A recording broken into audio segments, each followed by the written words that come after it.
Hola hermanos, ¿cómo están? Bendiciones, bienvenidos una vez más a este programa de estudios bíblicos llamado A través de la Biblia, un programa dedicado a profundizar un poco en los temas de que la palabra de Dios nos presenta libro por libro.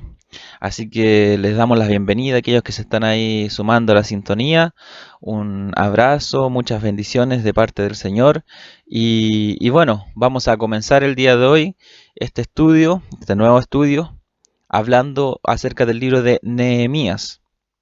Estamos ya casi finalizando la sección del Antiguo Testamento conocida como libros históricos y estamos dentro también de una clasificación dentro de los libros históricos conocida como la época del retorno, ya el periodo del retorno, y estos libros Esdras, Nehemías y Esther son los libros considerados como libros post-exílicos, ya porque nos presentan la historia del pueblo de Israel después del cautiverio babilónico. Recordemos que en el 586 Nabucodonosor toma Jerusalén, destruye Jerusalén, el templo, y se lleva a los judíos hacia Babilonia al exilio, al cautiverio. Ya anteriormente Nabucodonosor había incursionado en Jerusalén y ya había desterrado a muchos, ya se había llevado a muchos judíos al exilio. Dentro, podríamos decir, dentro de los que ya se había llevado antes del 586, antes de la destrucción del templo, antes de la destrucción de Jerusalén, tenemos al profeta Ezequiel. Tenemos al profeta Ezequiel que ya estaba en Babilonia.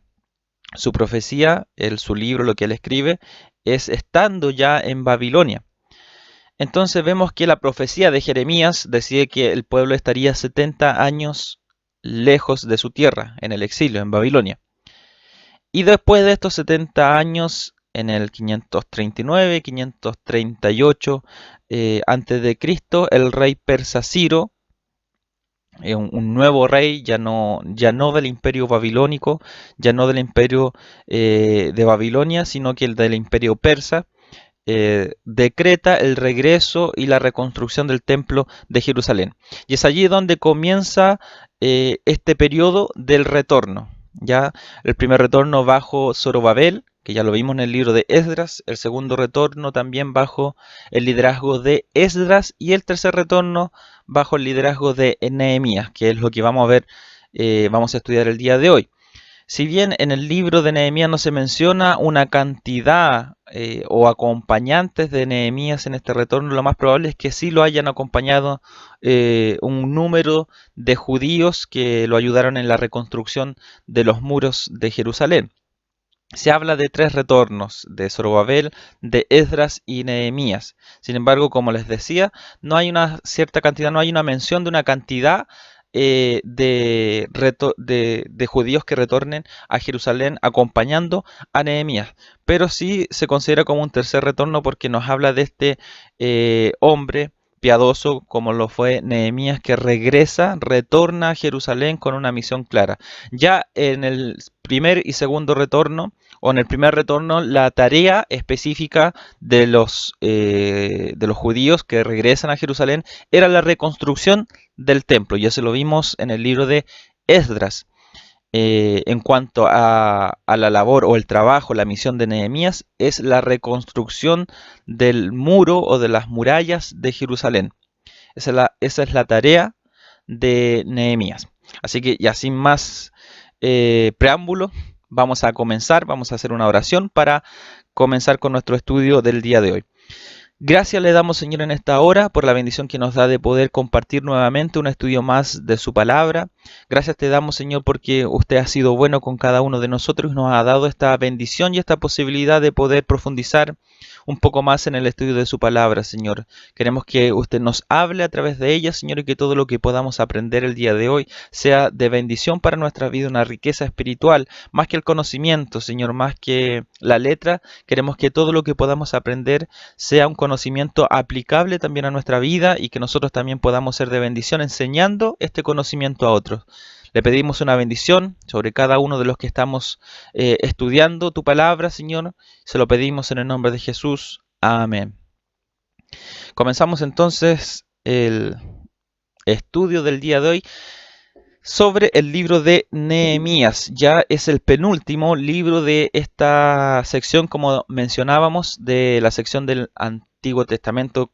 Bueno, la sección del Antiguo Testamento conocida como libros históricos. Y estamos en este libro, el libro de Nehemías, que es uno de los 3 libros post-exílicos, ya, porque nos hablan acerca del periodo de la restauración o del retorno de los judíos a Jerusalén y la reconstrucción del templo y la reconstrucción de la muralla, de los muros de Jerusalén. Comenzamos entonces hablando acerca del autor del libro de Nehemías. El libro de Nehemías no especifica el nombre de su autor, pero tanto las tradiciones judías como cristianas reconocen a Esdras como su autor. Ya en el programa anterior, cuando hablamos acerca del libro de Esdras, vimos muchas o estudiamos, hablamos mucho acerca de la posibilidad y de la probabilidad de que Esdras haya sido el escritor del libro de Nehemías, ya que en su versión hebrea, ya del Antiguo Testamento hebreo, vemos el libro de Esdras y Nehemías como un solo texto, como un solo libro, eran uno solo. Ya en versiones más actuales, podríamos decirlo así, encontramos esta división y encontramos el libro de Esdras por una parte y el libro de Nehemías por otra parte. Antes eran un solo libro. En el programa anterior hablábamos de esa probabilidad de que en un principio haya sido así, y quizá no fui muy certero en esa declaración al decir que probablemente así fue, sino que así fue. Y hoy obviamente hay mucha evidencia que nos habla de eso, ya que en la misma Biblia hebrea y en manuscritos encontrados se da no posición, sino que vemos esta realidad de que el libro de Esdras y Nehemías eran uno solo. Y como la tradición judía o el Talmud atribuye el libro de Esdras al escriba y sacerdote Esdras como su autor, también se le atribuye la autoría del libro de Nehemías a Esdras. Muchos otros también declaran que Esdras no es el autor, sino que este personaje principal en el libro de Nehemías, que es Nehemías, también se le atribuye a él esta autoría. Ahora, si Nehemías fue el autor de este libro, ya independiente de Esdras, no habría ningún problema. ¿Ya? No habría ningún problema, ya que ambos libros nos hablan acerca de este periodo del retorno, tienen una continuidad, tienen una unidad y no hay ninguna contradicción entre ellos, no habría problema. Ahora, si Nehemías no fue el escritor y fue Esdras, lo más probable, ¿ya? Lo más certero es que Esdras haya utilizado las memorias, los escritos, los relatos de Nehemías para poder compilar toda esta información y redactarlo en el libro que nosotros conocimos como Esdras y Nehemías. Ahora, si recuerdan, en el programa anterior también hablamos acerca de la teoría de que el autor de Esdras y Nehemías también pudo haber sido el autor de primero y segundo de Crónicas. ¿Ya? Si fuese así, porque hay una discusión y hay algunos que han postulado esta posible autoría de que haya sido uno solo el que haya escrito Crónicas, primero y segundo, Esdras y Nehemías. Se le conoce como a este autor, se le conoce ya independiente si haya sido Esdras o no, se le conoce como el cronista, porque nos habla de una historia una historia que tiene continuidad un libro tras otro. Entonces hay una coherencia en estos libros. Sin embargo, esta teoría o esta postura acerca del cronista como el autor de estos 3 libros no es muy aceptada, ya sino que la tradición más conservadora, la tradición judía, la tradición eclesiástica, el Talmud también judío, atribuye a Esdras la autoría de estos libros, de Nehemías y y Esdras, ¿ya? No hablamos mucho del cronista, ¿ya? Como lo mencionamos también en el capítulo, perdón, sí, en el capítulo anterior de este programa, cuando hablamos acerca del libro de Esdras. Quizás no quiero confundirlos mucho, pero era necesario poder retomar este tema acerca del autor. Entonces podemos decir, basado en la tradición, ya, basado en la tradición judía, basado en la tradición más conservadora, podríamos decir que el libro de Nehemías también pudo haber sido escrito por el escriba y sacerdote Esdras, ¿ya? Hablando de estos dos personajes, desde de Esdras y Nehemías, ellos fueron contemporáneos. Ellos ministraron, o ellos podríamos decir, ellos vivieron en una misma época y trabajaron en conjunto cuando estuvieron en Jerusalén, eh, gobernando, podríamos decirlo así, en Jerusalén, ¿ya? Así que podemos decir que Esdras, lo más probable es que haya sido su autor, o también Nehemías, y Esdras haya compilado todas las memorias de Nehemías para poder eh, eh, relatarlas, ¿cierto? En este libro, Esdras y Nehemías, que, como decíamos al principio, eran un solo libro. ¿Qué más podemos decir acerca de esta autoría? Bueno, en cuanto a Esdras, lo mencionamos en el capítulo anterior, la panorámica del libro de Esdras, que a Esdras se le atribuyen muchos logros, como por ejemplo la sinagoga, como por ejemplo la compilación del Antiguo Testamento. Y algunos, por ejemplo aquellos que, que, que están a favor de o consideran las teorías o consideran a los argumentos de la alta crítica, creen que Esdras fue el que detalló, podríamos decirlo así, eh, ideó todo lo que es la ley mosaica. ¿Qué quiere decir esto? Muchos creen que Esdras fue el que dio origen a la ley, y no Moisés, sino que él escribió acerca de Moisés, y en los tiempos de Moisés Dios entregó la ley. Más bien lo que la alta crítica trata de explicar es que Esdras cometió un fraude pío se le llama incluso, donde es él el que detalla la ley, ya que muchos dicen que en los tiempos de Moisés es muy poco probable que Moisés haya tenido el conocimiento tan detallado para poder explicar, para poder detallar, para poder argumentar una religión tan tan minuciosa, tan detallista como lo es la ley de Moisés, como lo es, por ejemplo, el libro de Levítico, como es, por ejemplo, el libro de Deuteronomio, que nos habla acerca de la ley. Y que para el tiempo de Moisés, tomando en cuenta también la evolución de la religión, para el tiempo de Moisés era imposible poder hablar de un monoteísmo tan detallado, con el ritualismo, con el tema ceremonial que se explica en la ley.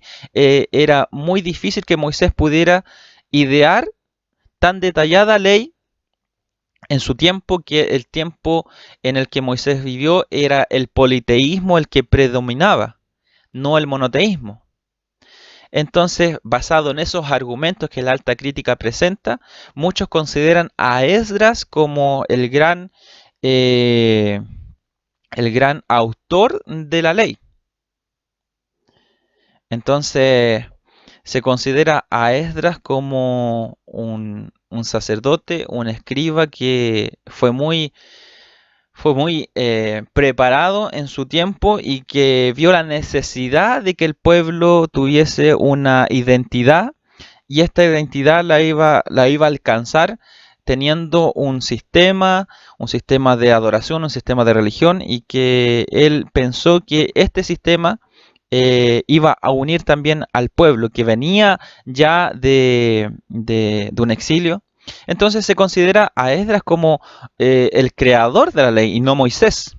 ¿ya? Pero esto es por la alta crítica. Este es el concepto, la idea o el argumento que presenta la alta crítica para poder explicar también las diferencias que hay o supuestas diferencias que hay en el Pentateuco.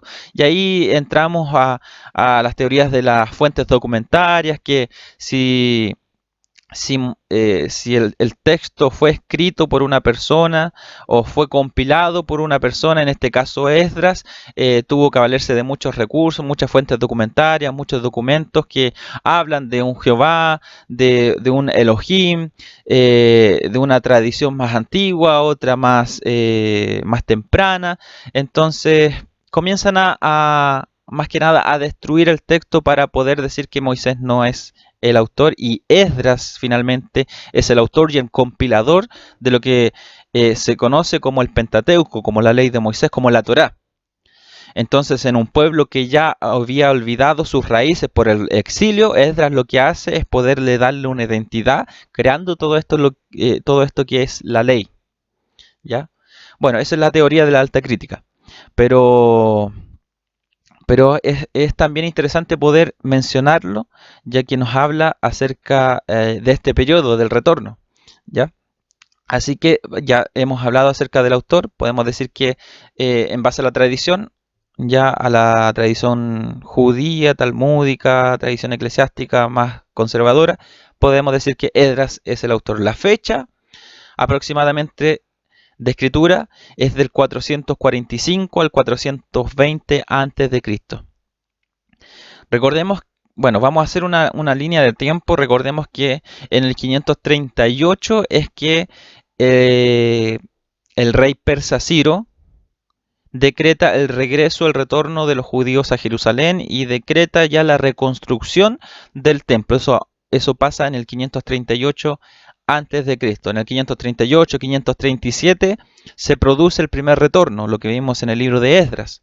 El primer retorno bajo el liderazgo de Zorobabel, donde regresan a Jerusalén aproximadamente ya un total de 50.000 aproximadamente judíos a Jerusalén. Y la tarea que tenían era reconstruir el templo. Esa fue la tarea que tuvo el pueblo de Israel, podríamos decir, llamarlo así, como llamarlos judíos ya, no tanto como israelitas, sino que más como judíos, porque ya las tribus predominantes que volvieron y las que fueron llevadas al exilio fueron las tribus de Judá y Benjamín, y más ponderante era la tribu de Judá, pues de ahí que viene ya el término judíos. En el 536 aproximadamente antes de Cristo se reconstruye el templo, pero no el templo en su totalidad, sino que sus cimientos, ¿ya? Sus cimientos, se echan los fundamentos del templo en el 536. Más bien los fundamentos y la reconstrucción del altar del sacrificio para que el pueblo volviera a realizar su sacrificio. En el 535 la reconstrucción se detiene. Aquí comienza la oposición. Y es lo que vamos a ver también en el libro de Nehemías, que también hay mucha oposición a la reconstrucción. Muchos de los que ya vivían en aquel entonces en Jerusalén, en tiempos del exilio, muchos ya estaban ahí establecidos en Jerusalén, estaban en el territorio palestino, también estaban en el norte los samaritanos, y ellos, los samaritanos también tenían su templo, también tenían lugares donde ellos adoraban, y ellos se consideraban también el pueblo de Dios, el único pueblo de Dios. Ellos tenían la Torá como palabra divina. Entonces, cuando regresan los judíos y comienzan a reconstruir el templo, muchos se sintieron amenazados y también no simpatizaron con esta idea de que el templo fuese reconstruido. Por lo tanto, hubo mucha oposición a la reconstrucción. Y tanto así que la obra en el 535 a.C. se detiene. Y no se detiene por un par de meses, sino que se detiene por bastantes años, 15 años aproximadamente, se detuvo la reconstrucción, estuvo ahí en pausa la reconstrucción del templo. Y es allí, en este periodo de pausa, ya hasta el 520, donde se reanuda la reconstrucción del templo, bajo el decreto del rey persa Darío. se reanuda en el 520 y en ese entretanto, entre el 535 al 520, donde la obra se detuvo, es que vemos el ministerio de los profetas Ageo y Zacarías.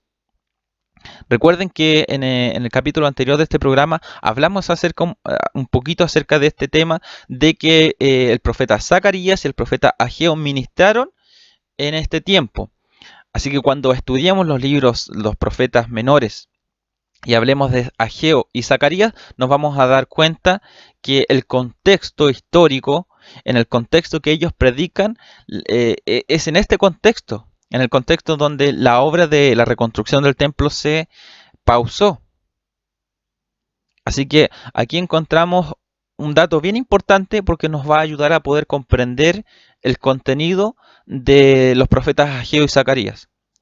Entonces en el 520, después de 15 años, 15, 16 años aproximadamente, desde que se detuvo la reconstrucción del templo, hasta el 520 el rey Darío decreta la reconstrucción, porque encuentran el decreto ahí podemos decir, en los archivos reales, podemos decirlo así, encuentran el decreto de Ciro que él había ordenado la reconstrucción. Así que Darío decreta que se reanude la reconstrucción, que no haya impedimento para que se reconstruya. Así que nuevamente el pueblo comienza la reconstrucción. Y en el 516, 4 años después, se termina o finaliza la reconstrucción del templo. Ya 20 años después, o sea, desde que comenzó la reconstrucción hasta que se termina, transcurren aproximadamente 20 años. Y es allí donde el libro de Esdras nos habla de la felicidad de los jóvenes, de los más jóvenes, que ven el templo terminado. Obviamente el templo no era tan esplendoroso o en las dimensiones que lo fue el templo de Salomón, el que fue destruido por Babilonia. Sin embargo, a pesar de esa alegría que tienen los jóvenes, los más ancianos, los que quizás vieron esa gloria del templo de Salomón y vieron ese respaldo que había de la nube, ¿cierto? La columna de fuego ahí descendiendo sobre el templo, así como lo fue también en los tiempos de Moisés cuando descendió sobre el tabernáculo. Quizás llegó la nostalgia a aquellos más ancianos y ellos lloraban al ver que la gloria de este templo no era tan grande o no se comparaba con la gloria del templo de Salomón. Entonces ellos lloran y entre llanto y alegría eso se mezclaba y había mucho, podríamos decirlo así, un ruido muy, muy grande, se hacía sentir por muchos lugares. Entonces esta mezcla de sentimientos entre alegría de los más jóvenes, entre tristeza, emoción de los más ancianos, era una mezcla bastante entendible, ¿ya? Entendible por los más jóvenes que quizás no tenían un punto de comparación, ya que quizás muchos no conocieron el templo. De hecho, muchos nacieron en Babilonia, estando en el exilio, y obviamente la nostalgia de los más ancianos. Entonces se termina la reconstrucción del templo 20 años después de su comienzo. En el 486 a.C. comienza el reinado de Asuero, de Jerjes, y aquí quizás no lo mencionamos en el capítulo anterior o no lo recuerdo muy bien, pero en el 586 comienza a reinar el rey Asuero o Jerjes, quien fue el rey persa en los tiempos de Esther y Mardoqueo.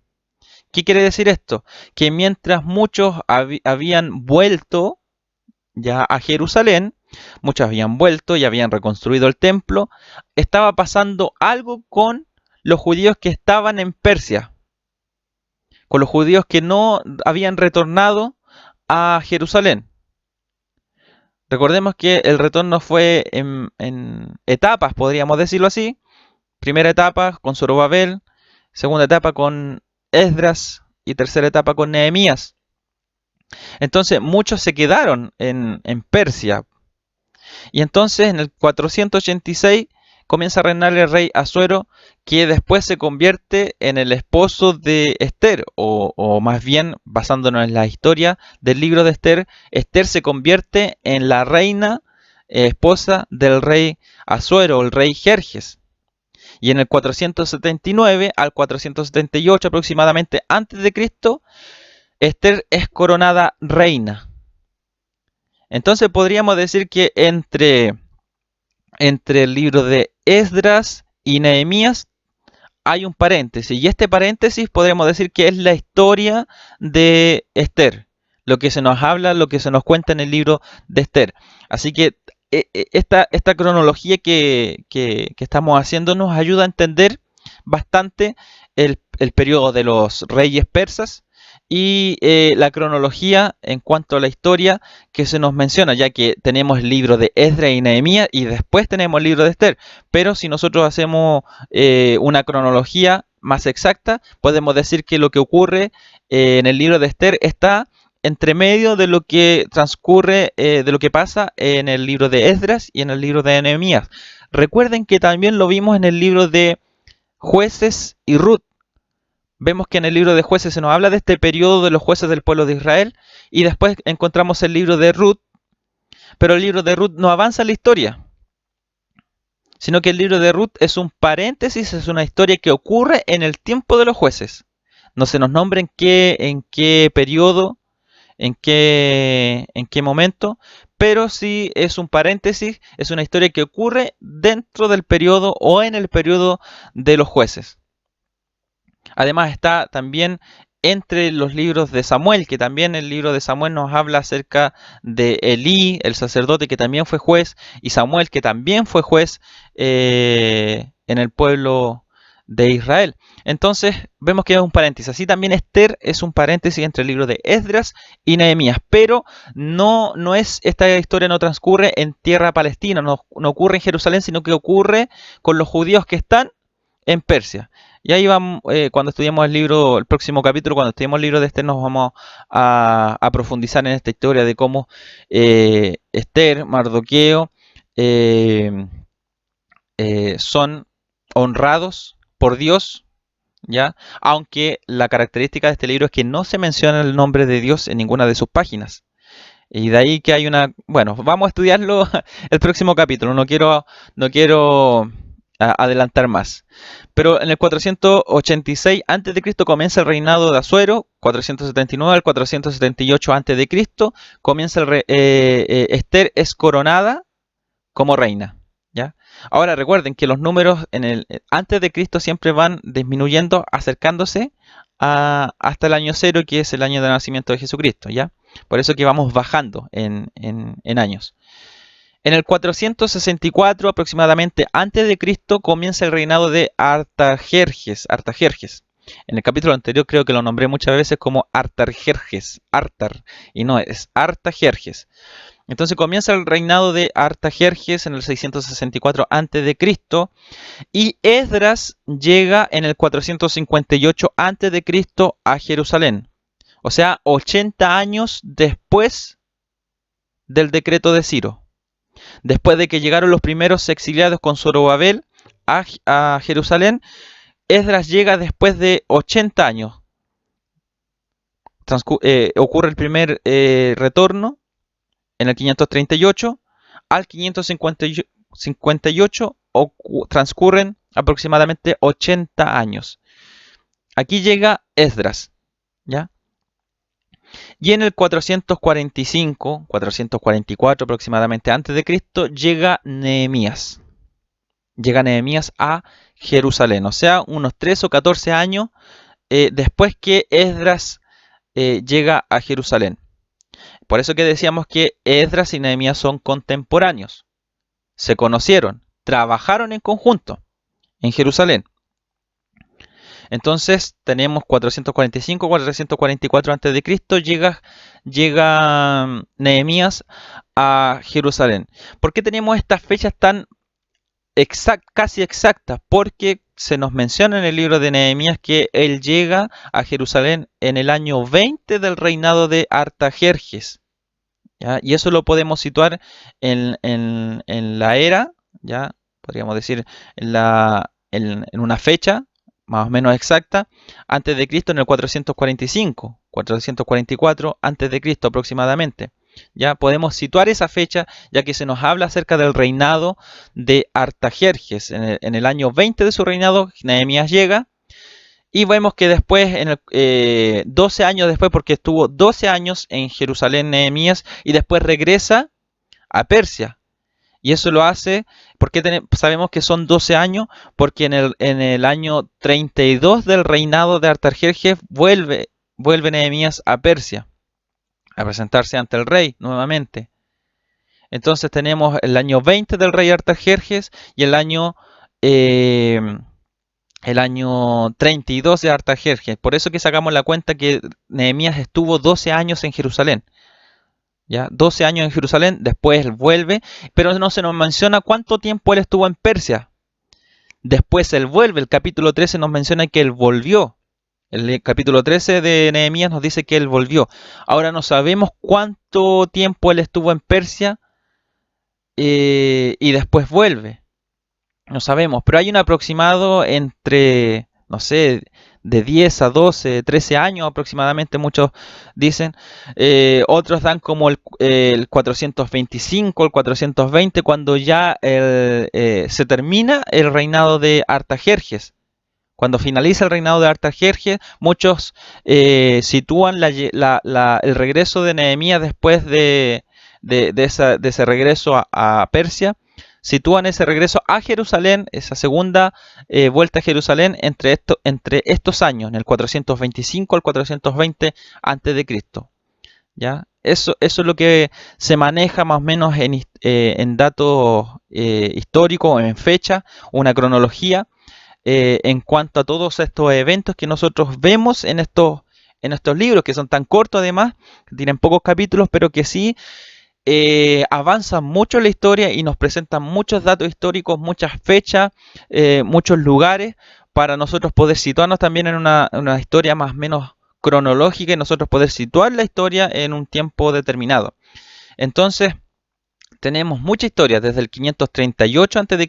hasta el 425-420, no más allá del 400 a.C. Tenemos toda esta historia en estos tres libros. Esdras, Nehemías, Esther. Y ya tenemos esta cronología, espero que haya tomado nota ahí de todo esto, de toda esta cronología, de toda esta fecha, porque es muy importante porque nos ayuda a entender bastante el contexto histórico de la historia de estos libros. ¿Ya? Propósito y tema del libro de Nehemías. Ya hemos avanzado bastante, bueno, hemos hecho una introducción bastante extensa, pero necesaria para poder comprender. Propósito y tema. Este libro fue escrito para mostrar la obra de Dios a través de un líder piadoso como lo fue Nehemías. El libro registra la edificación, fortificación y restablecimiento de la ciudad de Jerusalén. Este libro revela también el hermoso equilibrio en la vida de Nehemías, entre un celoso esfuerzo y planificación humanos y una capacitación divina. Y eso es importante, que aquí vemos el ejemplo, la vida de Nehemías, como el esfuerzo que el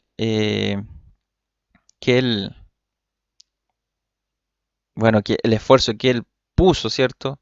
Las fuerzas que implicó, el trabajo que él tuvo de poder edificar o reconstruir los muros de Jerusalén, un esfuerzo humano, una logística, todo un trabajo de estructuración, todo un trabajo de planificación, todo un trabajo que le llevó mucho tiempo y esfuerzo humano. Pero también está la otra parte, la fuerza o la dependencia divina.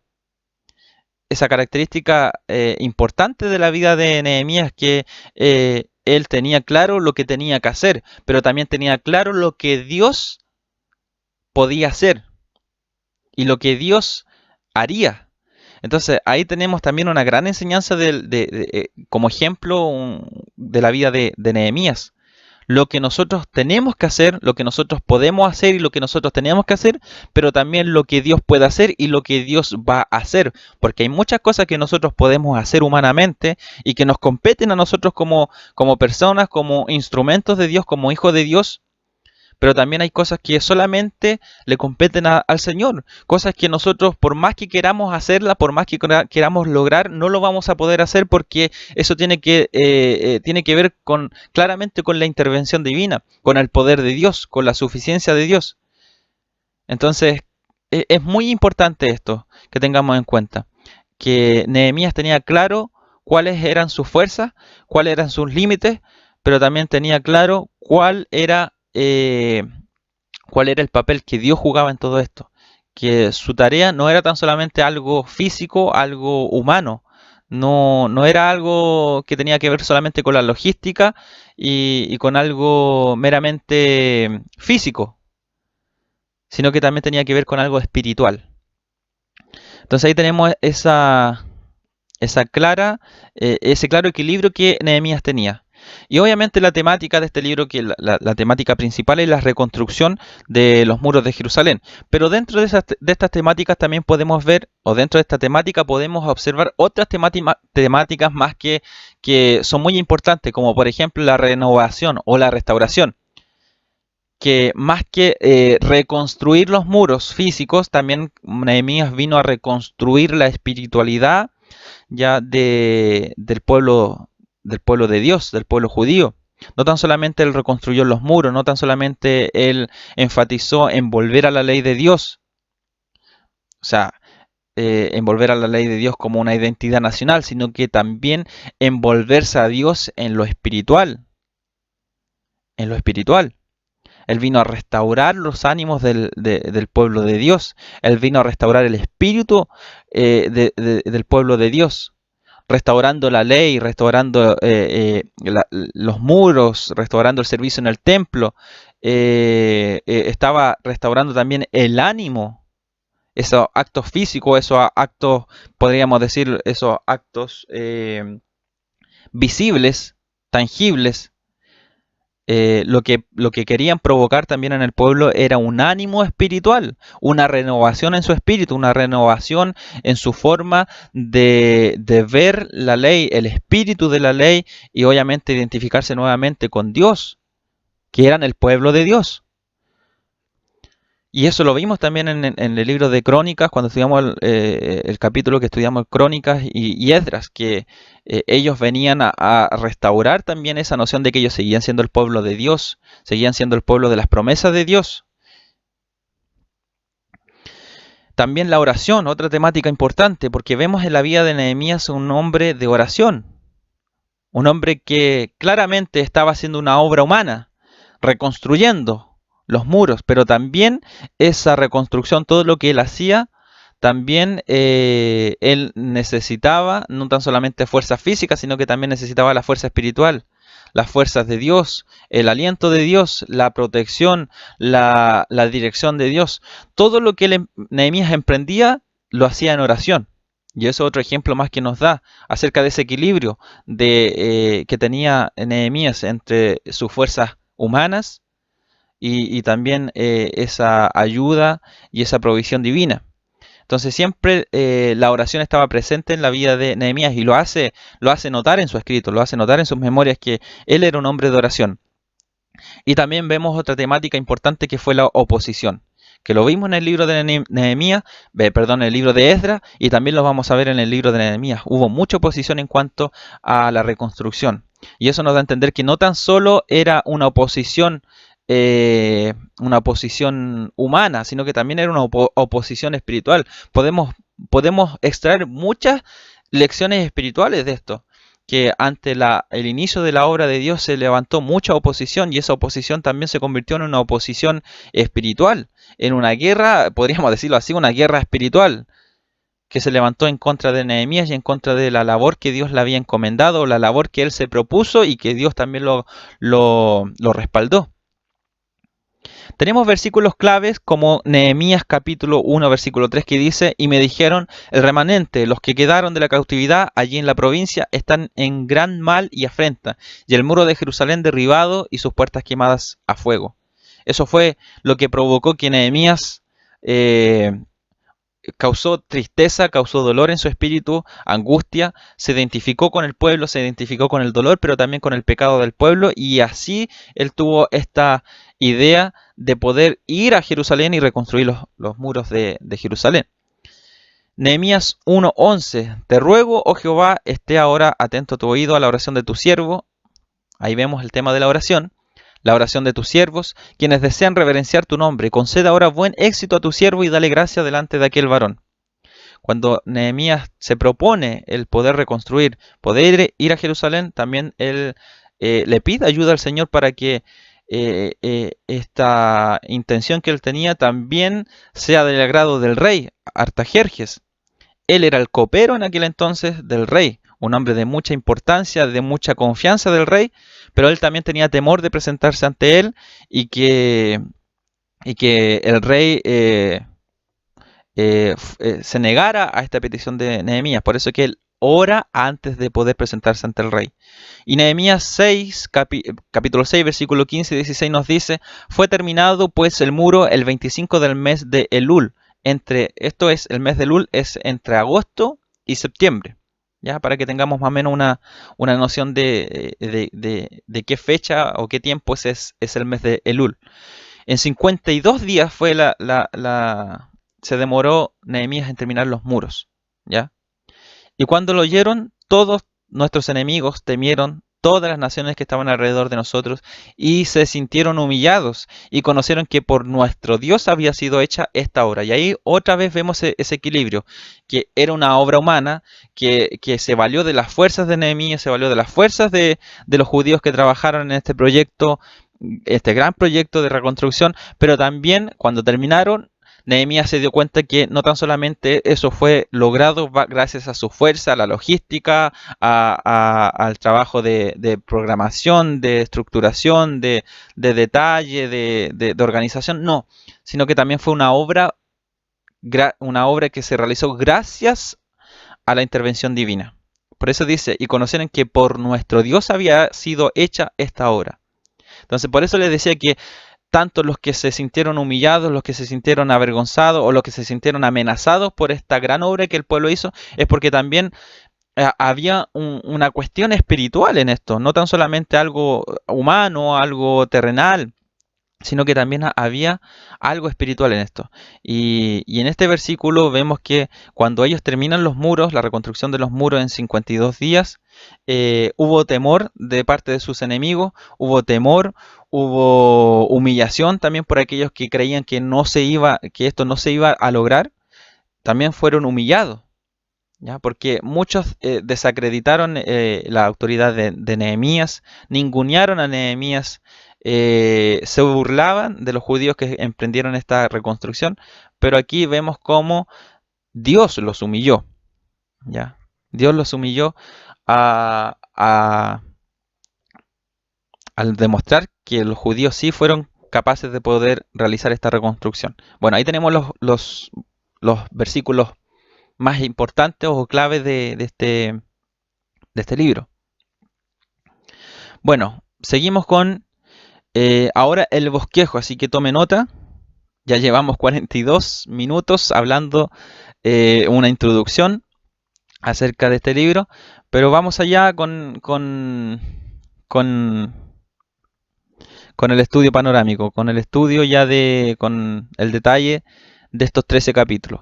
Así que el libro de Nehemías lo vamos a bosquejar de la siguiente forma. Lo vamos a dividir en dos partes. ¿Ya? La primera parte, tome nota, es desde el capítulo 1 al capítulo 7. Y aquí lo vamos a llamar, esta primera parte, la reconstrucción de los muros.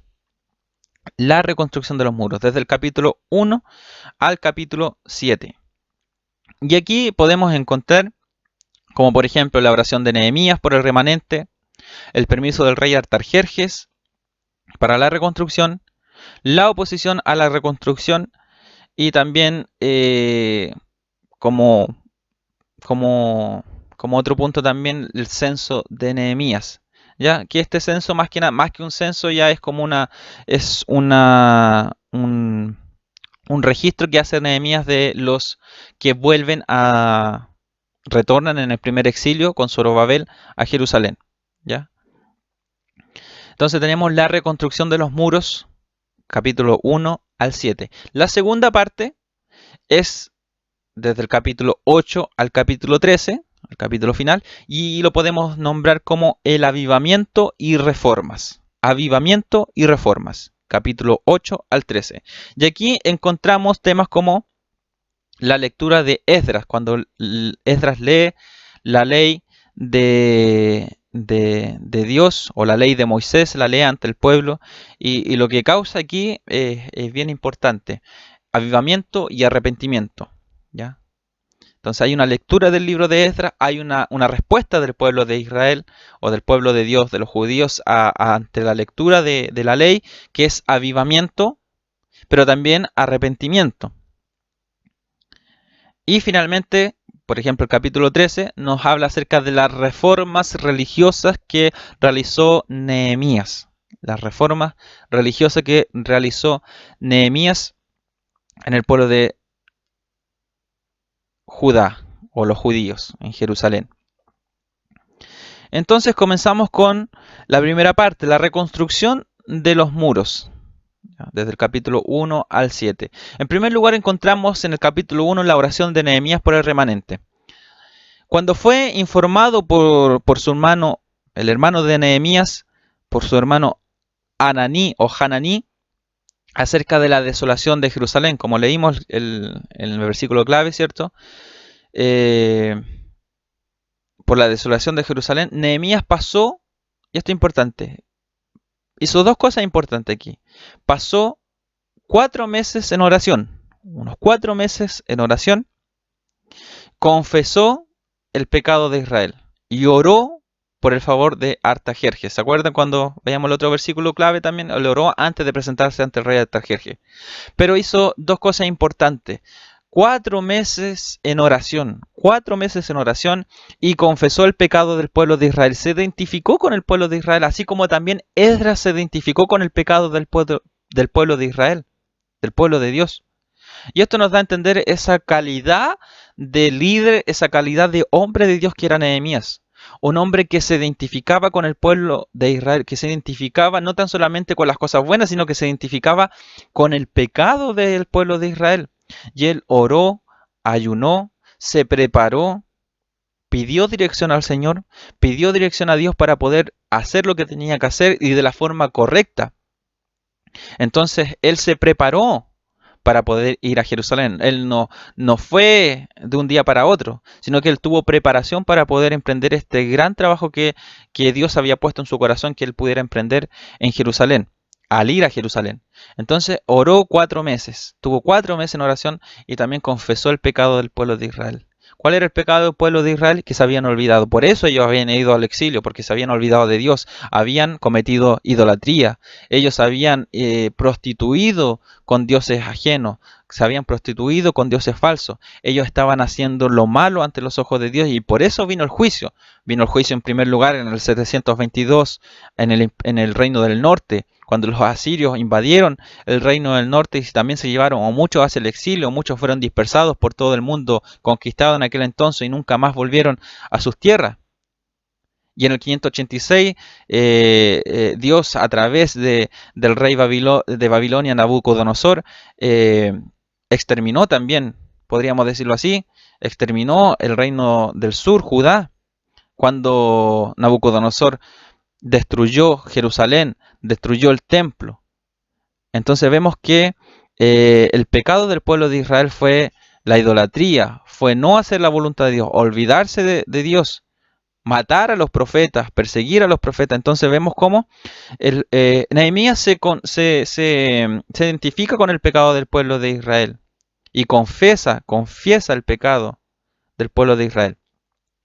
En este tiempo Nehemías, como habíamos mencionado, era el copero del rey. Entonces esta era una posición muy importante, era una posición alta en cuanto a los funcionarios del rey. ¿Por qué? Porque el copero era quien probaba las bebidas, ¿cierto? Antes que el rey lo hiciese. ¿Por qué? Porque muchas veces estas bebidas podían estar envenenadas, quizá alguna conspiración de algunos funcionarios de los que trabajaban en la cocina, estaban aliados con enemigos del rey, y muchas veces sucedía que los reyes eran envenenados a través de los alimentos, a través de las bebidas. Entonces, ¿qué es lo que hacía el copero? Probaba primero el vino, probaba las bebidas, ¿cierto? Antes de que el rey lo hiciera, para que no muriera el rey. Entonces, el copero estaba siempre con el rey, en la mesa del rey, siempre estaba en presencia del rey, y se convertía en una persona de confianza, en una persona muy confiable, y por lo tanto se convertía hasta incluso en consejero del rey. Entonces vemos que la posición en la que Nehemías se encontraba era muy alta, era muy importante. Entonces él, al saber de la situación en la que se encontraba los judíos en Jerusalén y cómo se encontraba la ciudad de Jerusalén, él se prepara, ora y también ora para que Artajerjes también respondiera a favor de Nehemías. Así que vemos que en este primer capítulo sucede todo esto. Nehemías es noticiado de la situación en la que se encontraba Jerusalén, los judíos, y él se prepara para poder presentarse ante el rey y que éste le diera permiso para poder regresar a Jerusalén y reconstruir los muros de Jerusalén. Capítulo 2, vemos que Nehemías pide hace esta petición al rey Artajerjes. Por cuanto nadie debía comparecer triste ni deprimido delante del rey Nehemías sintió temor cuando el rey observó su tristeza. Vemos que él estaba triste y él sintió temor. O sea, estaba triste, estaba angustiado por la situación de Jerusalén, y el rey se dio cuenta de esto. Se dio cuenta. Pero también Nehemías tenía miedo, a pesar de que él era hombre de confianza del rey, aún así él tenía miedo de que el rey no mirara esta actitud de Nehemías como algo bueno. ¿Ya? Entonces, Nehemías, con mucha tristeza y también con mucho cuidado, él le declara lo que le estaba pasando. Entonces, finalmente, Nehemías obtiene el favor del rey y le da el permiso de poder ir a Jerusalén y reconstruir, y también lo favorece con materiales de construcción y también con cartas que le permitían a él traspasar los límites de aquellas ciudades también, pero con la venia del rey, que él podía llegar a aquel lugar de Jerusalén, reconstruir y también ejercer autoridad en aquel lugar, porque él se convierte en gobernador también, como un hombre importante dentro del pueblo judío en Jerusalén, y obtiene todos estos beneficios, estas garantías, al ser funcionario del rey y ser un hombre de confianza del rey. Entonces, Nehemías va a Jerusalén. Cuando él llega a Jerusalén, ya capítulo 3, cuando él llega a Jerusalén, él lo que hace, él primero de forma silenciosa, él lo que hace es poder recorrer la ciudad, poder recorrer sus muros, poder recorrer todos los lugares en los que él tenía que trabajar, y lo hace silenciosamente sin que nadie lo supiera. Ni los hombres más importantes, ni dirigentes, ni líderes importantes de Jerusalén lo sabían lo que él estaba haciendo, pero lo que hace silenciosamente es poder observar para poder saber qué hacer.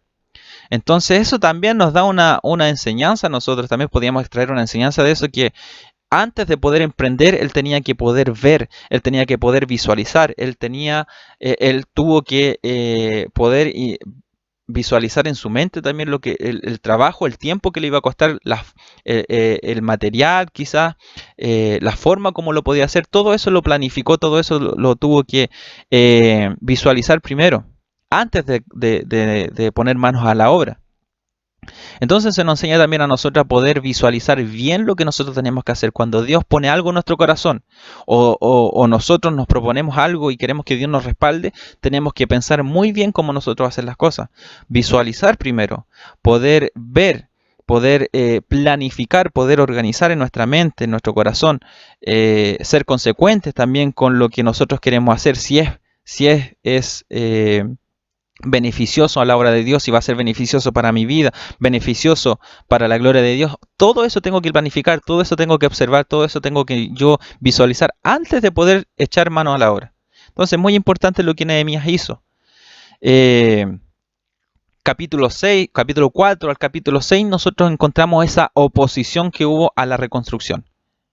Incluso cuando una persona, y esto es importante, incluso cuando una persona hace la voluntad de Dios, cuando nosotros hacemos la voluntad de Dios, pueden surgir muchos problemas y también una oposición, una tenaz oposición, como la hubo en los tiempos de Esdras y Nehemías, cuando ellos reconstruyeron, o cuando se reconstruyó el templo, ahora Nehemías pretende reconstruir los muros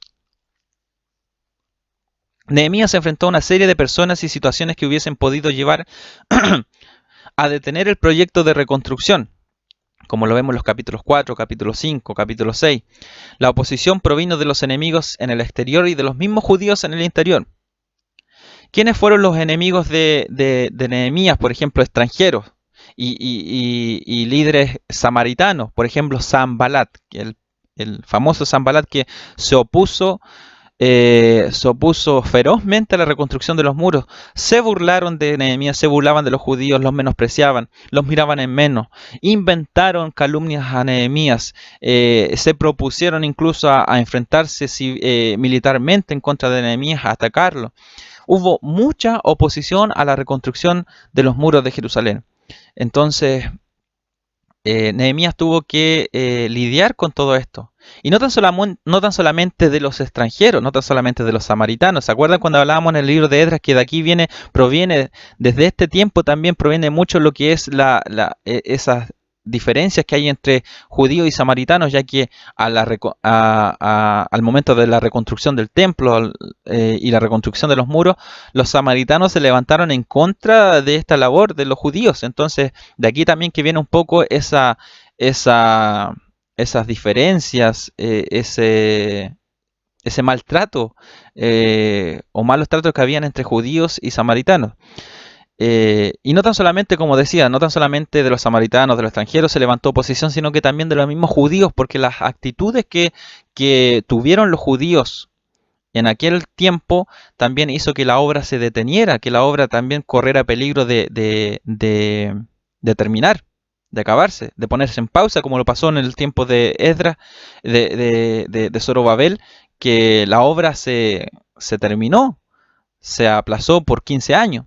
Entonces aquí estaba corriendo el mismo peligro.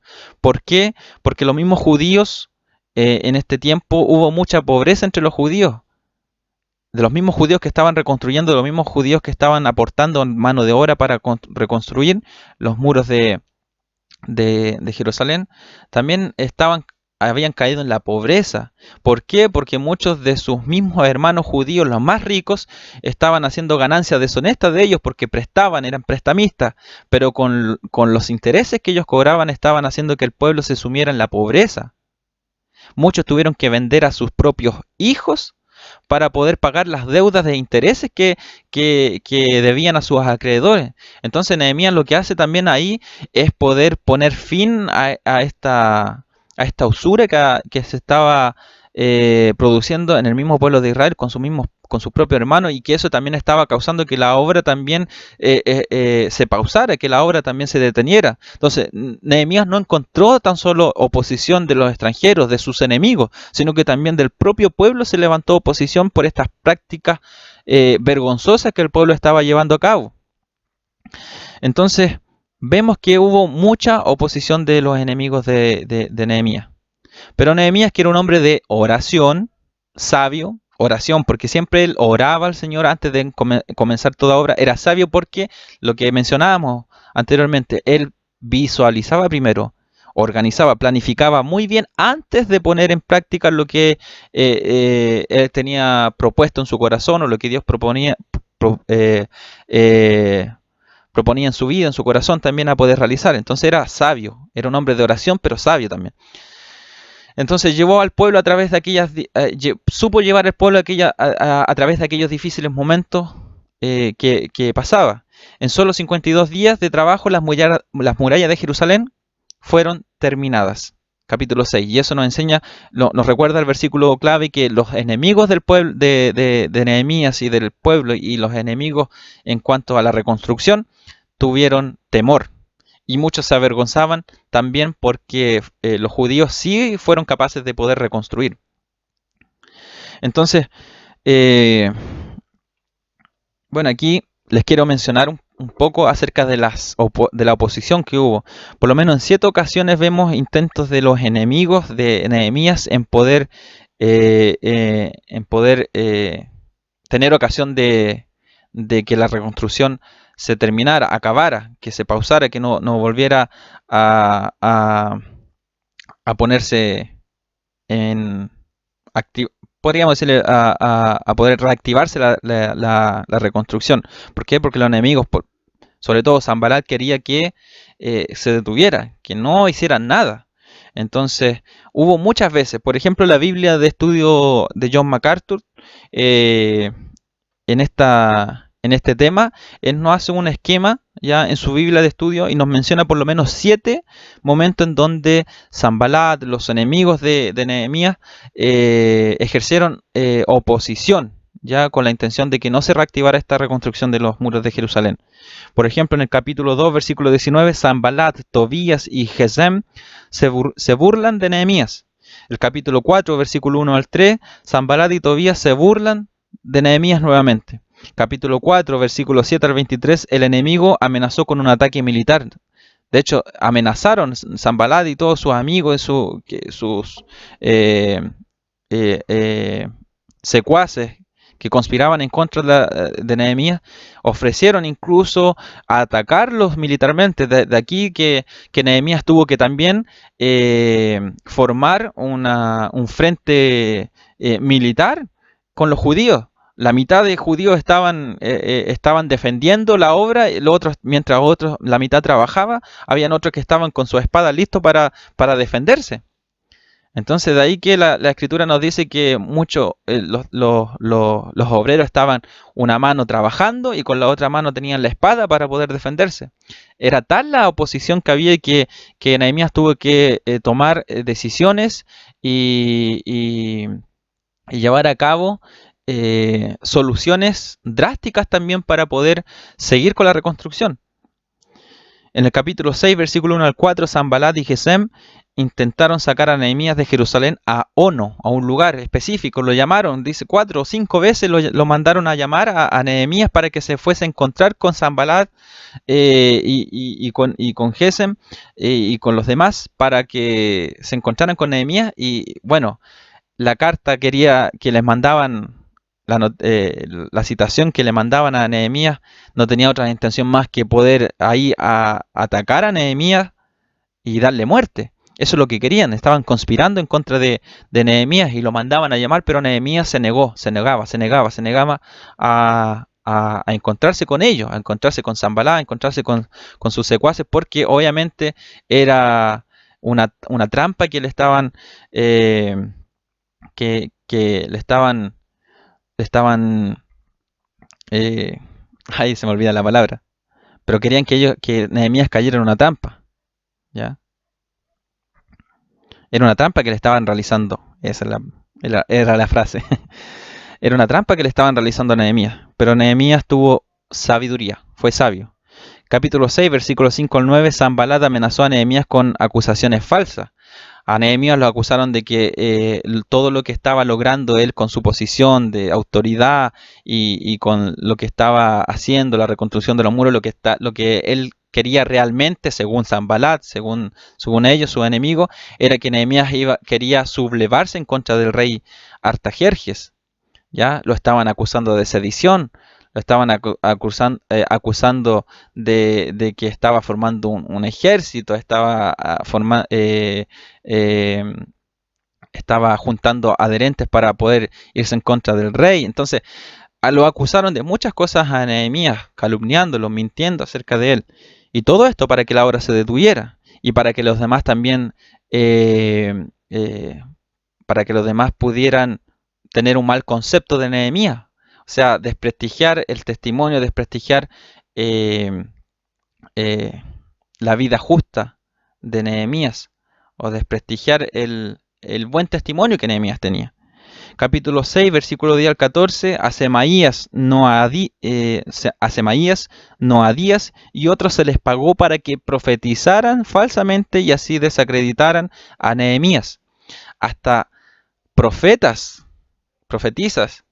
le hablaron a Nehemías, obviamente una palabra engañosa, una palabra falsa, que según ellos venía de parte de Dios, instaron incluso a Nehemías a que se escondiera de Sanbalat y del ejército de Sanbalat porque lo querían matar, que instaron a Nehemías a que se escondiera en el templo, en el santuario, cosa que Nehemías no era sacerdote, no era levita, y si él hiciera tal cosa para poder defenderse, llegar al lugar santo, al santísimo, entrar al santuario en el templo, eso también hubiese desprestigiado el testimonio de Nehemías, porque ahí los mismos judíos comenzarían a dudar de la santidad y de la fidelidad que Nehemías decía tener a Dios.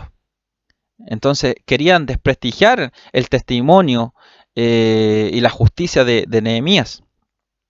Y capítulo 6, versículo 17 al 19 nos dice que Tobías tenía espías en Jerusalén y le escribió cartas a Nehemías para asustarlo. Entonces hasta sus propios, como decíamos, su propio pueblo, propio pueblo judío también estaba mucho en contra de Nehemías y conspiraban en conjunto con estos extranjeros, con estos enemigos, con Sanballat, con Semaías, con Tobías, conspiraban entre ellos para poder, de alguna forma, poder atacar a Nehemías, tanto su obra como a su persona. Entonces vemos que se levantó mucha oposición. Y capítulo 7, como mencionábamos rápidamente, Nehemías hace como un empadronamiento, un censo y hace un detalle o se encuentra con este registro genealógico de los que llegaron de Babilonia a Jerusalén en el primer retorno. Si bien hay unas pequeñas diferencias entre lo que menciona Esdras ya y lo que menciona Nehemías en cuanto a los que retornaron, es más bien podría interpretarse como la intención la intención de aquellos que quisieron regresar y que son nombrados o que son registrados por Esdras, que muchos tuvieron la intención de regresar pero no lo hicieron.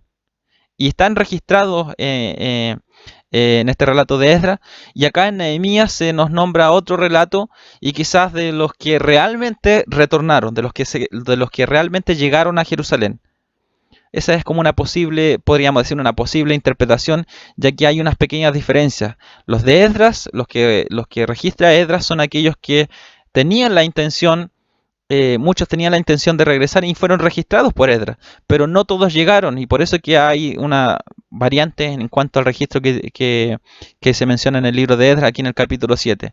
Aquí también Esdras en el capítulo 7 pidió que una décima parte de los que vivían en Jerusalén se fueran a vivir a la ciudad de Jerusalén, o los que vivían en el contorno de Jerusalén, en el territorio de Judá, que fuesen a vivir una décima parte de todos estos judíos fueran a vivir a Jerusalén, para también fortalecer la ciudad, porque también organizó también una milicia también en Jerusalén para proteger la ciudad, para proteger los muros, para también terminar toda la reconstrucción de lo que faltaba de los muros y también de la ciudad, para reconstruir la ciudad. Entonces, lo que hace Nehemías es poder fortificar Jerusalén. Ya recuerden que Jerusalén, desde los tiempos ya desde que el rey David tomó Jerusalén, donde sus habitantes eran los jebuseos, toma Jerusalén y la hace capital del reino y también la hace capital religiosa al construir más adelante Salomón el templo en aquel lugar.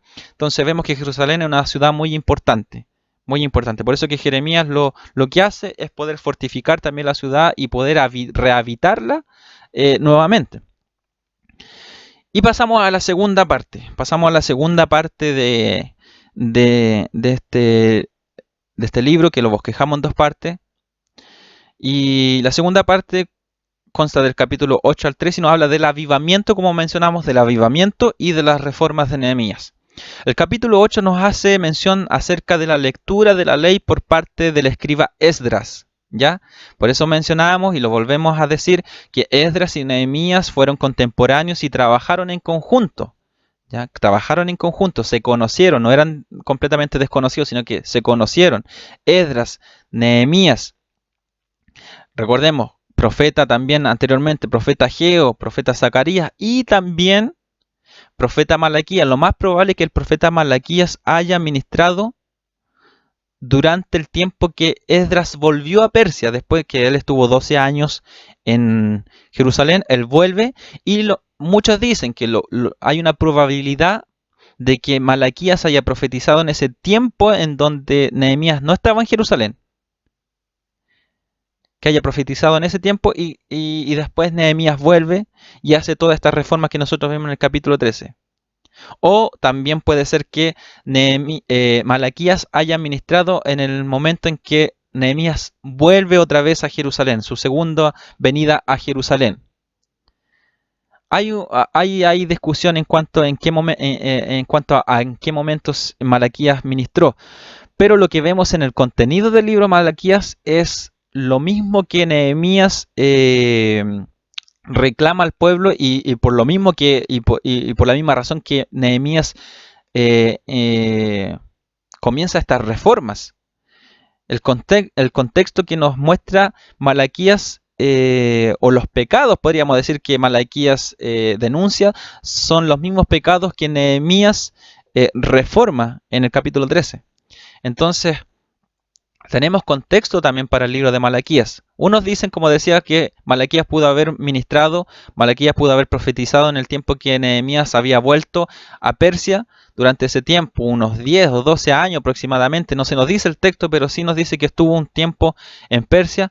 Y la otra posición es también que ministró en conjunto, simultáneamente, cuando Nehemías vuelve a hacer esas reformas o posterior a Nehemías.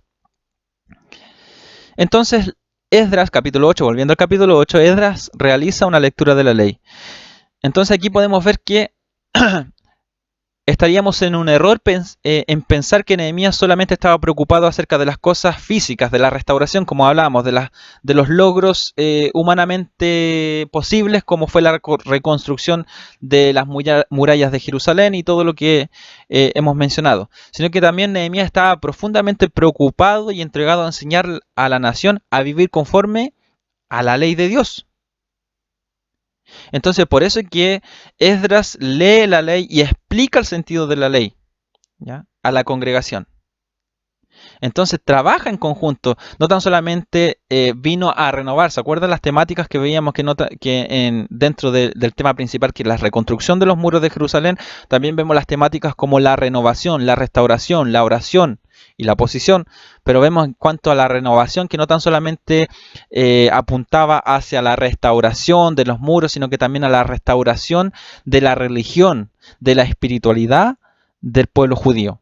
Es por eso que Esdras, como el escriba, ya, y como sacerdote, como un hombre preparado, un hombre muy preparado en la ley de Dios, hace esta lectura de la ley ante el pueblo, ante la congregación, y lo que produce en el pueblo, capítulo 9, capítulo 10 y 10 es arrepentimiento, es avivamiento, pero también arrepentimiento. Y esto nos da también,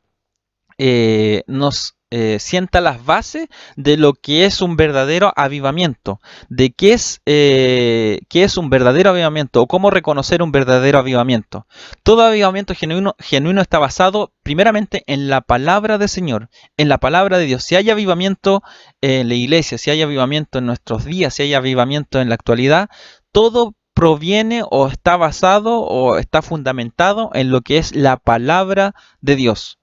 Los avivamientos no vienen por circunstancias externas o por elementos externos a la palabra de Dios, a la revelación divina, sino que el avivamiento nace en el conocimiento de la revelación divina, que es la palabra de Dios, esta revelación especial. Nace en base a la palabra de Dios. El avivamiento es un nuevo comienzo de obediencia a Dios y a su palabra. En este caso, el pueblo de Israel se había olvidado de la ley de Dios, y cuando Esdras comienza a leer y comienza a explicar el sentido correcto de la ley, el sentido, el espíritu de la ley, ellos comienzan a sentir avivamiento porque comienzan a sentir esa necesidad de ellos también poder practicar la palabra de Dios. Esa alegría de que ellos pueden conocer, entender lo que Dios quiere de ellos, pero también causa algo muy importante, que es un arrepentimiento. Y esto nos enseña también que cualquier avivamiento que nosotros podamos ver, o cualquier avivamiento que se nos hable a través de la palabra del Señor o a través de la historia de la iglesia, si hay un avivamiento, también hay un arrepentimiento, una acción de arrepentimiento de parte del hombre. No puede haber avivamiento sin la palabra del Señor, sin un conocimiento de la palabra de Dios, y tampoco puede haber un avivamiento sin un resultado de arrepentimiento. Sin un resultado de arrepentimiento, sin una consecuencia que lleva a la persona hacia el arrepentimiento. el entender la verdad de Dios, el entender el Evangelio, hablando actualmente, hablando en cuanto al Evangelio de Jesucristo, entender a Cristo, entender a Jesucristo, entender lo que Él hizo, entender el Evangelio, entender la bendición y la importancia del Evangelio, nos trae alegría, nos trae gozo, nos trae a nosotros una alegría, un gozo, un avivamiento en nuestra vida, porque podemos comprender lo que Cristo hizo por nosotros, porque el Espíritu Santo nos convence. Pero también nos convence, ¿cierto? Nos convence, nos da argumentos sólidos para poder comprender, entender y agradecer a Dios por lo que Él hizo, pero también trae ese convencimiento de pecado, esa noción de pecado en nuestra vida que nos hace arrepentirnos. Entonces, cada avivamiento que nosotros vemos reflejado, sobre todo este avivamiento que nosotros vemos aquí en el libro de Nehemías, en el capítulo 8, capítulo 9 y 10, vemos que hay un avivamiento que acompañado de un arrepentimiento. ¿Por qué?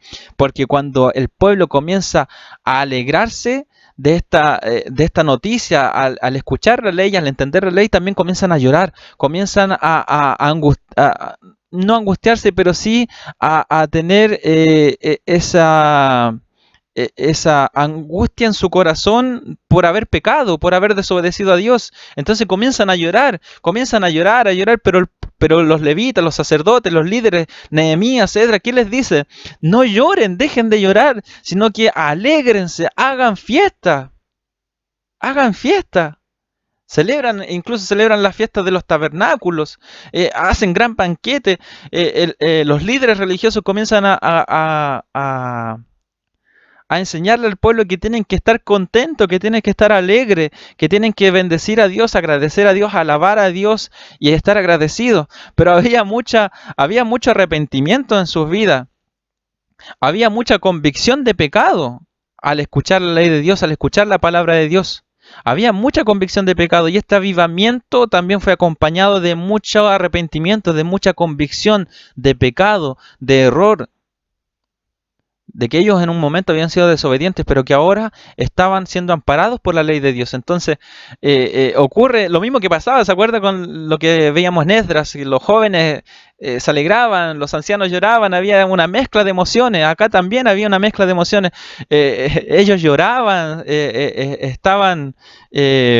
estaban tristes por su pecado, pero también tenían esa noción de arrepentimiento y los líderes les animaban a que hicieran fiesta, a que estuvieran alegres.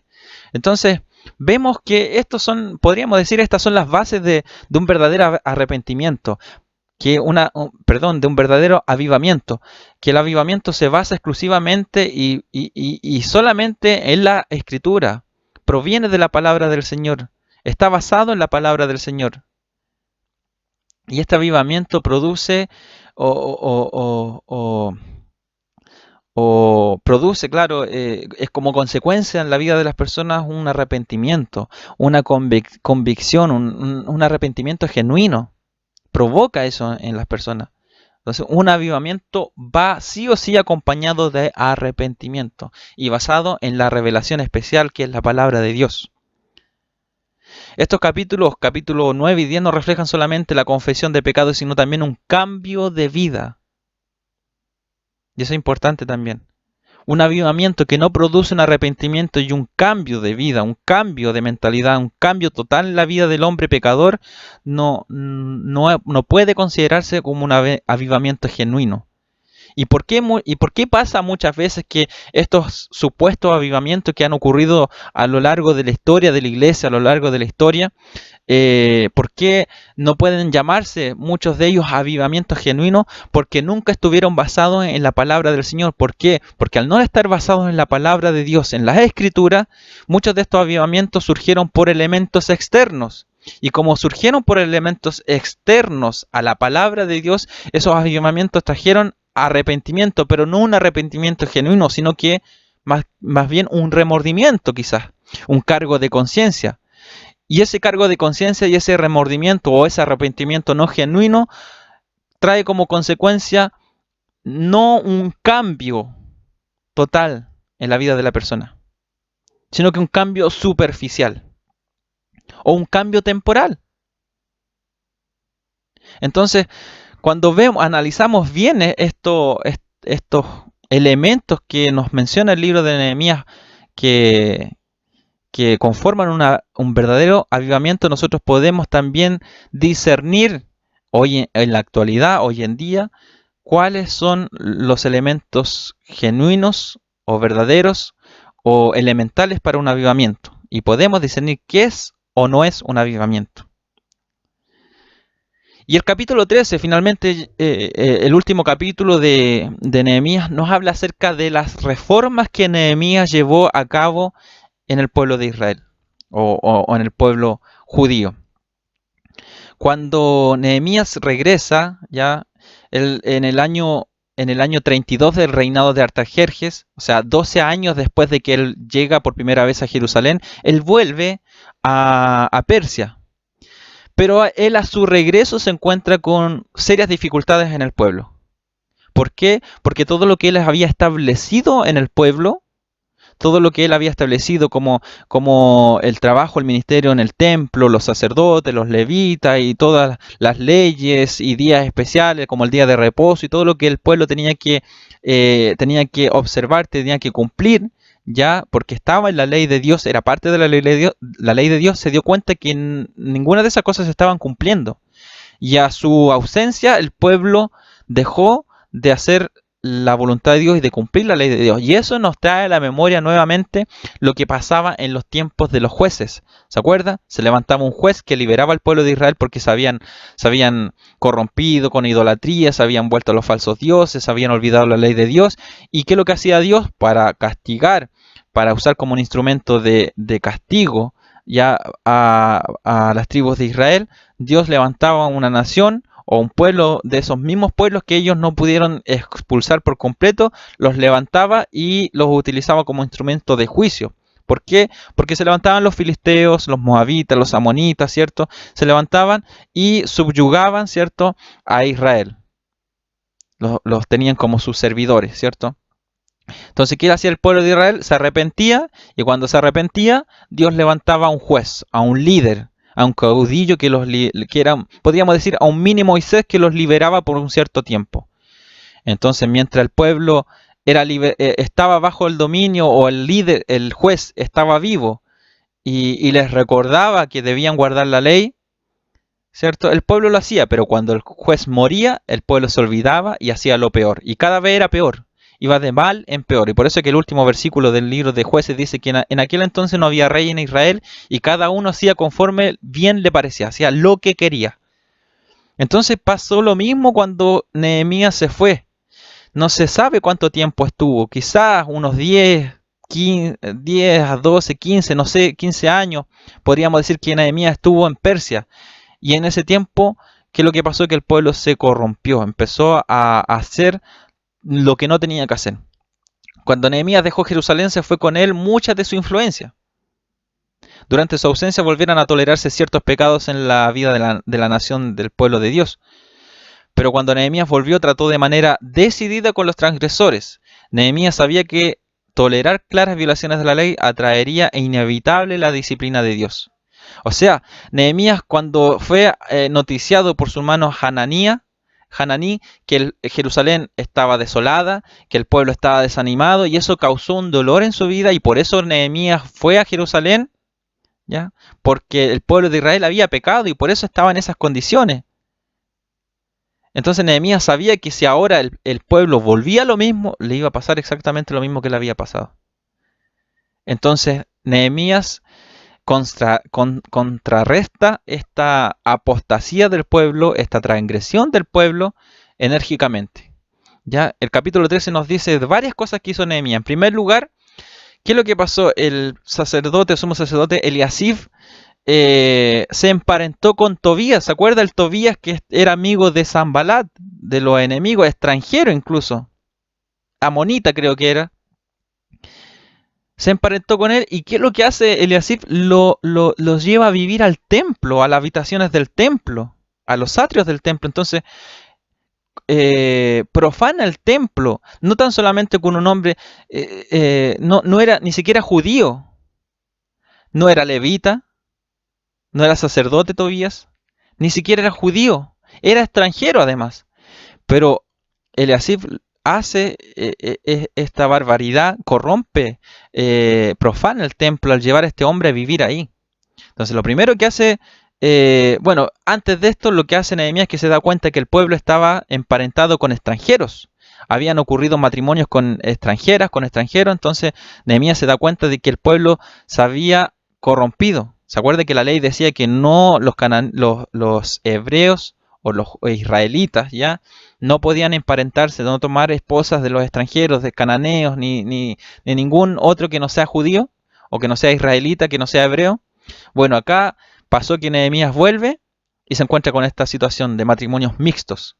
Y se encuentra con esta también, que lo que hace Nehemías es que le enseña que no, que ellos no podían mezclarse. Y les pasó al pueblo de Israel. En el pasado le había pasado. Esdras también tuvo que lidiar con eso, con los matrimonios mixtos. Esdras lo que hace incluso es manda la disolución de estos matrimonios mixtos con gentiles.